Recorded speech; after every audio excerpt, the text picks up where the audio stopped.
Face à l'avènement de l'intelligence artificielle, des experts en économie estiment que celle-ci risque dans un premier temps de ne profiter qu'à une minorité laissant le reste de la population en marge. Simon Johnson, professeur d'économie, met en lumière les défis et opportunités de l'IA.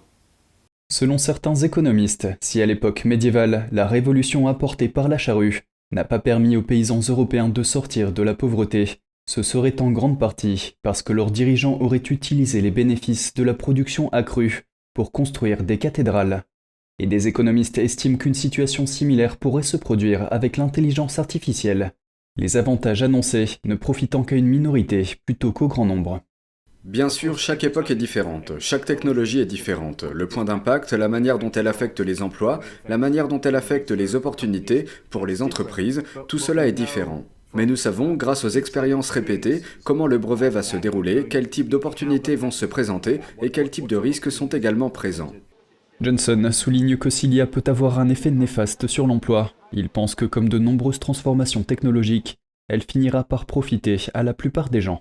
L'IA a sans aucun doute le potentiel d'accroître les inégalités. Elle peut également profiter à d'autres personnes, mais cela pourrait prendre beaucoup de temps. Bien souvent, les transformations technologiques finissent par aider un grand nombre de personnes, mais cela peut prendre 100 ans, voire plus. Je pense donc que la question qui se pose est de savoir à quelle vitesse on peut partager les bénéfices. L'IA de ChatGPT a impacté un grand nombre d'emplois quelques jours seulement après sa sortie, mais cela n'inquiète pas tout le monde. Je suis menacé depuis 40 ans. Je suis comptable. Tout le monde m'a dit que ce n'était pas une bonne carrière, que les logiciels prendraient mon emploi. Cela n'arrivera jamais. Quelle que soit l'intelligence du logiciel, il y aura toujours des gens qui devront le mettre à jour, faire des archives et leur dire quoi faire, comment le faire.